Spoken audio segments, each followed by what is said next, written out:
Today we're going to talk about the significance of the American long rifle.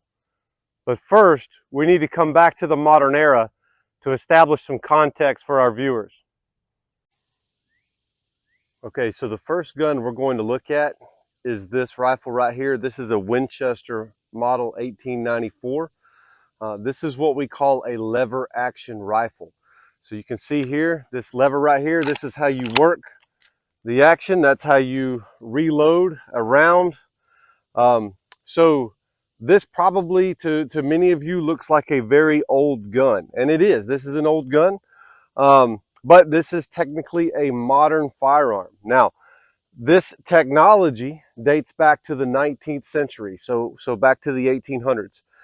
But this is a breech loading firearm. So when you look at a rifle, all right, the end down here where the bullet comes out, this is called the muzzle. All right, and back here, this is called the breech.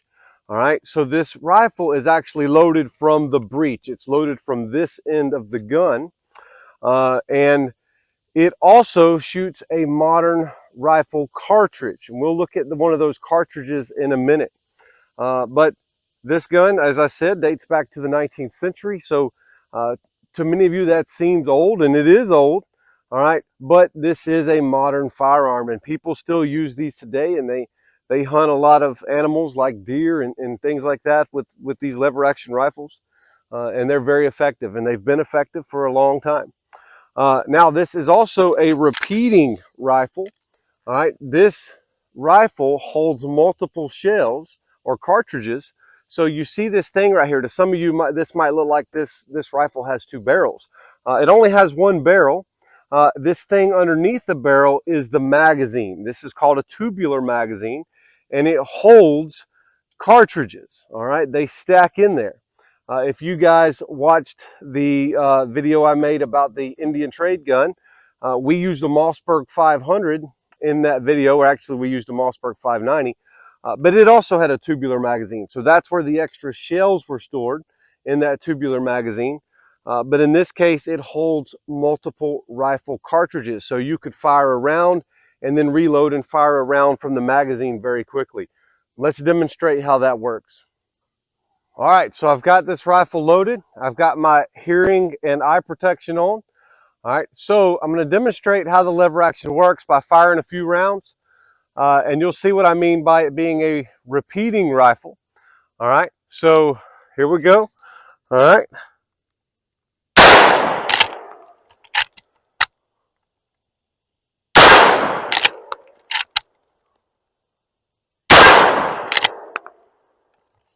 All right, you see the rifle's now clear, but as you could probably see, or hopefully see, that I worked the action with the lever, and the rounds were loaded. Even though I was reloading it, they were all being loaded from the breech.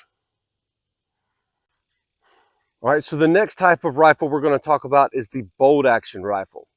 Now this rifle probably looks a lot newer than the lever action we just had, but this is technically 19th century technology as well. Now this is a brand new rifle, so it looks very modern, but the technology, the bolt action, type action, is over 100 years old. So the way this works, right, is you would have your rounds loaded in the magazine. So just like on the lever action, we had that tubular magazine. Here we have what's called a box magazine. All right, but we could load rounds into this. All right, and then to load the rifle from the magazine, instead of working the lever, we would work this bolt. All right, so that's how we would load it. This is also a repeating rifle. So you could fire a round and then quickly reload another round from the magazine and fire several shots back to back. Let's demonstrate how this one works. All right, so we have the rifle loaded. We have our eye and ear protection on. So let's shoot this bolt action and get a look at this.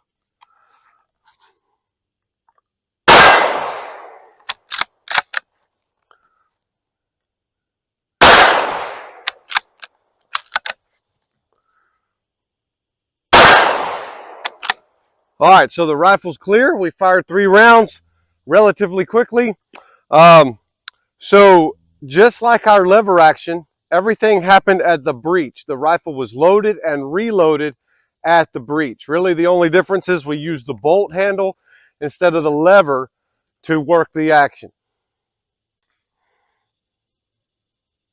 All right, so this is the last rifle that we're going to look at before we get into our discussion of the American long rifle. This is a 308 caliber semi-automatic rifle. All right, now this might look scary to some of you guys, but in truth, it's really not that different from the last two rifles we just shot. This is a semi-automatic rifle, which means that once the rifle's loaded, I only have to pull the trigger to load the next round. I don't have to work the lever or work the bolt. Once I load it, I can pull the trigger, and each time I pull the trigger, the rifle will fire one bullet. All right. Now, this looks like a military type rifle, but this is simply a modern firearm. This is 20th century technology. And yes, you know, militaries around the world use something similar to this. I used something similar to this when I was in the U.S. Army. However, there are guns that work just like this that are made out of wood and blued steel, and they look like your grandpa's gun, but they work the exact same way. It's simply a semi-automatic rifle. And it is loaded from the breech, all right? So everything happens, again, at the breech, all right? Now, this rifle also has a magazine. This is the magazine.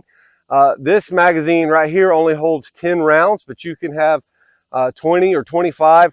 It really makes no difference. You're still firing one bullet at a time when you pull the trigger, right? So let's demonstrate how this works. All right, so we have our modern sporting rifle loaded up. We've got our eye and ear protection on. So let's fire a couple range and we'll see how this thing works.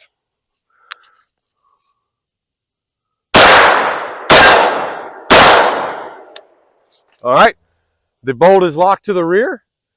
As you can see, every round was reloaded by the action, right? Semi-automatic. So when I pulled the trigger, it ejected the round that I fired and loaded a new round. So that's how our modern sporting rifle works. Again, everything happens at the breech. Now, let's get into the point of the video and talk about the American long rifle. Okay, guys, so this is the American long rifle. Unlike our modern firearms, this weapon is not loaded from the breech. This weapon is loaded from the muzzle. This is a muzzle loading firearm. Also, this is not a repeating rifle. Each shot has to be loaded. And unlike our modern firearms, we don't have a modern cartridge. We have to assemble the cartridge every time we fire the weapon. All right, so we'll demonstrate that in just a minute. But let's talk first a little bit about the history of these rifles and their significance to American history. So every weapon you've seen me fire so far on this channel that's a black powder firearm has been a smoothbore. All right, meaning that the barrel is smooth. It's essentially just a pipe. This is how all early modern firearms were built. They were smoothbore rifles. One of the problems with black powder is very dirty. And so after a few shots, the bore or the inside of the barrel becomes built up with fouling. And this makes it harder to load subsequent shots. All right. Well, in Germany, German gunsmiths started experimenting with a way to correct this problem or help alleviate some of this problem. And so they started cutting grooves into the bore of their weapons, all right, into their smoothbore guns. So they would cut grooves down the barrel. Initially, this was just to help collect the fouling, which would make it easier to load shots without cleaning in between shots. However, they realized that there was an unintended consequence, that the grooves cut into the barrel actually stabilized the round balls that were fired at the time. And so we refer to these grooves as rifling, and hence the rifle was born. All right, so how rifling works is these grooves put a spin on the projectile. All right, so imagine throwing a football. When you throw a football, you want to put a tight spiral on the football. You want that ball to spin so that it can get to the target, in the case of football, the receiver, accurately, right? So as these German gunsmiths cut grooves into the bores of these guns, they created more accurate and more precise firearms, which begin to be known as rifles. All right, so these first German rifles were called Jaeger rifles, and they were used in Germany to hunt big game. And they had fairly large projectiles. The caliber, right, the size of the ball being fired was fairly large. All right, eventually, some of these German gunsmiths immigrated to America, to the colony of Pennsylvania. All right, and so in Pennsylvania, these German gunsmiths continued to make rifles, but they were adapted to the American situation, the American way of life and life on the colonial frontier. And so in America, lead was a little bit harder to come by. Lead was a commodity. And so for a pound of lead, you know, if you could make smaller balls, you would get more shots out of the same pound of lead than if you used bigger balls. So one of the things these German gunsmiths did in Pennsylvania was they shrank down the caliber. They shrunk down the size of the bore and the size of the projectile being fired. All right. Now, obviously, big projectiles are going to hit a lot harder than smaller projectiles. So you have to make up for that difference somewhere. And the way they did this was by lengthening the barrel.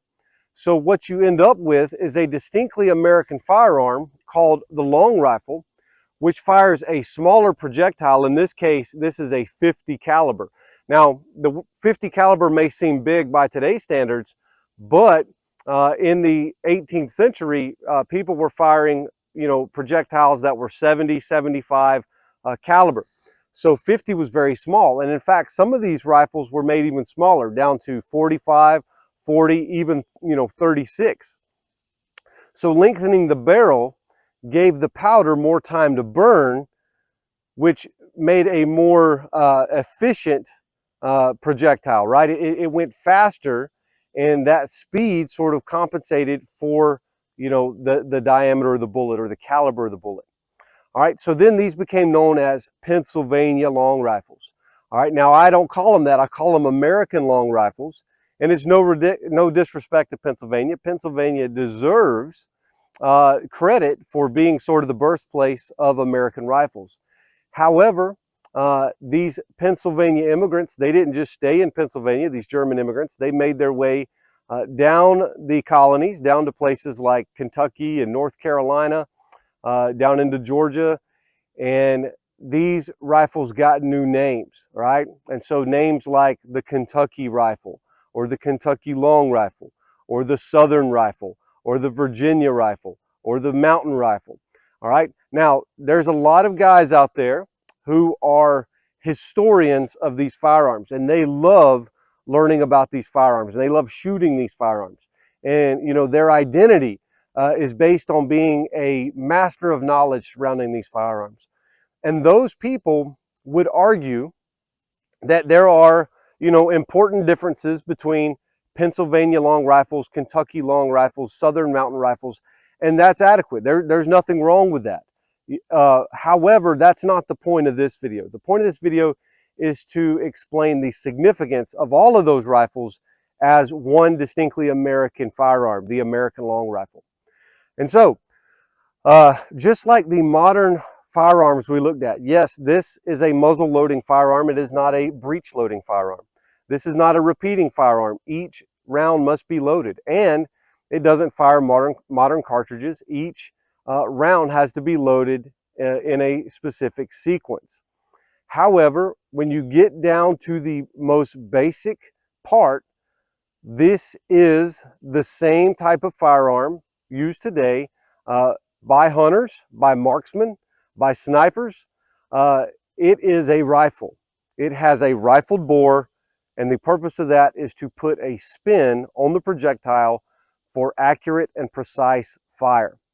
All right, so these rifles would have been used for the same reasons that people use rifles today. They're great for hunting because you can put an accurate round downrange on a target. They're great for military purposes when you want to put accurate fire downrange on a target. Now, did these rifles have a military purpose in the colonial and revolutionary period? Absolutely. For the reasons we just discussed. If you wanted to shoot officers like Daniel Morgan did, as we talked about in previous videos, the best way to shoot an officer is with a rifle and a man who knew how to use the rifle. In fact, the American long rifle, many people attribute this to the American victory in the American Revolutionary War. Now, I would not go that far as to say that. The American long rifle did not completely replace the smoothbore musket. Smoothbore muskets were very important because they could be reloaded more quickly. All right, it is slower loading a rifle than it is a musket, and we'll demonstrate that in a minute. But again, the fire is very accurate. It's not until the mid 19th century, the mid 1800s, where they figured out how to make muzzle loading rifles as easy to reload as muskets. And these were called the Mineola rifles, or in America, a lot of times we say the mini rifles. But these were, they were still muzzle loading rifles, but the type of bullet made the difference in how they could be loaded. But let's demonstrate how to shoot this thing, and we'll talk a little bit more about it.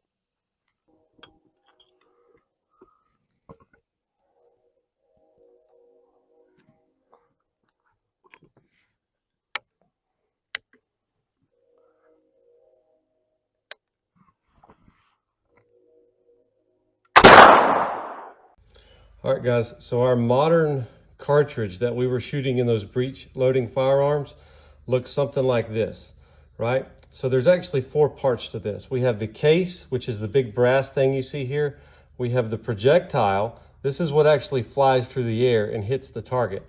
So I'm going to pull that off, all right? Now in here is gunpowder, all right? Now this is not black powder, this is smokeless powder. This burns a lot faster, it has a lot higher pressure. If we were to put that in a muzzle loader, the gun would explode. So never put smokeless powder in a muzzle loader. All right, now, so we've got our bullet, we've got our powder, we've got our case, and then back here you see a little thing right here. This is the primer.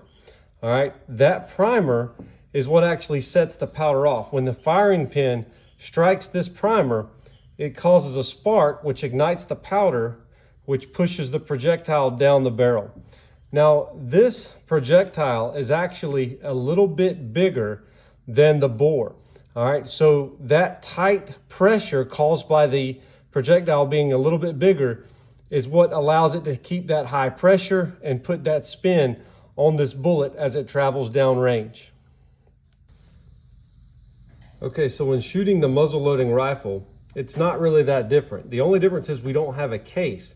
So we're actually forming the case when we load the rifle. So we would pour the powder down the muzzle, which I will demonstrate in a minute. But we're going to pour the powder down the muzzle.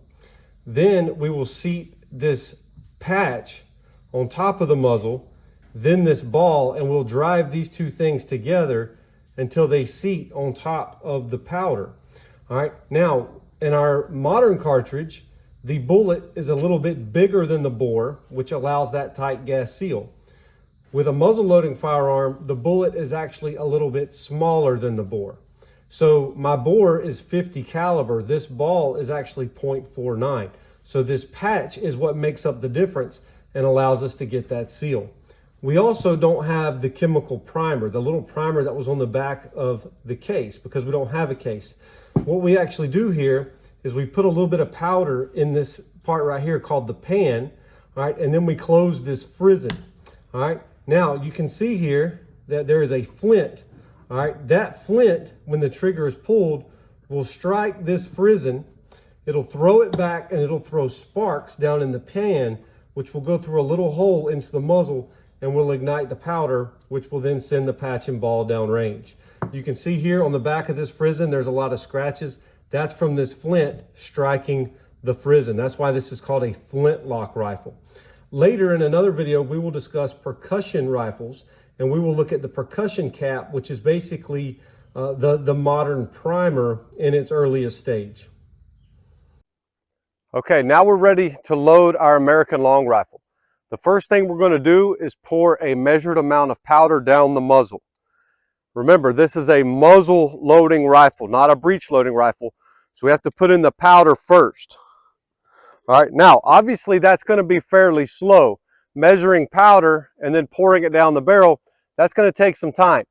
All right, now for our best accuracy, that's the way we want to do it. We want to make sure, we want to figure out what the best powder load is for our rifle to give us the most accurate fire. However, in the heat of battle, that might not be possible. And guys who fought with rifles, they often knew how to pour powder straight from their horn down the muzzle and get the desired amount. That is not recommended in muzzle loading, because if you have a spark in the barrel, it comes up, it ignites your entire powder horn. That's not a good thing. But historically, guys could do that. All right, so we have our powder. The next thing we want to do is use a patch. All right, now this is a pre-cut, pre-lubricated patch, but there's certain, ways to do this. You can have a roll of cloth ahead of time that you would put on the muzzle and cut a piece when you got ready to use it. You could lubricate this with saliva. You could lubricate it with water, but we prefer to use something more like a fat, right? So bear grease, some type of, olive oil, something like that, because you can saturate these things ahead of time and they're ready to use when you need them. All right. So we put a patch down. Now the point of this patch is to help create a tight seal. When that powder catches fire and it starts to burn, it's going to create gas. And as long as we have a good seal, that gas is going to create pressure behind that bullet. And we want that rifling to put a good spin on that bullet. And so that's the point of the patch, is to get that tight seal. All right, so on top of our patch, we're going to put our ball, right? In this case, our 50 caliber ball. Now, if this barrel was coned, I could probably push that ball down by hand to get it started. However, I'm going to have to use a short starter to get the ball started, and that's okay. All right, so we're going to get this thing, because it is tight. All right, we want it tight. All right, so now that we have our ball started, we can take our ramrod and push it down and seat the ball on top of the powder. Now, I don't want to grab it way up here because I could snap this thing off. So I'm going to grab it down here low and work it down a little bit at a time until I have that thing fully seated on that ball. All right.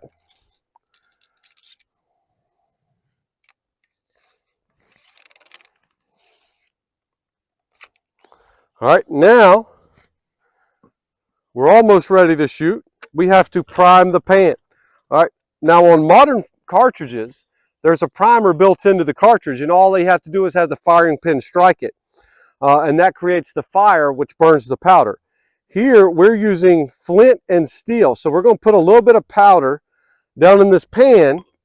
All right, and when I pull the trigger, this piece of flint will strike this steel frizzen, and that'll create sparks, and it'll go through the hole. There's a touch hole in this barrel back here at the breech, and it will ignite our powder and send our ball down range. So let's hope it works. Let's see. Now this rifle has two triggers, all right? It has what's called a set trigger, and then it has the regular trigger. So the set trigger is going to take a lot of the weight out of my main trigger, so that when I fire, I have less of a trigger pull and can hopefully take a more accurate shot. So I'm going to pull that set trigger. All right, now I'm ready to shoot.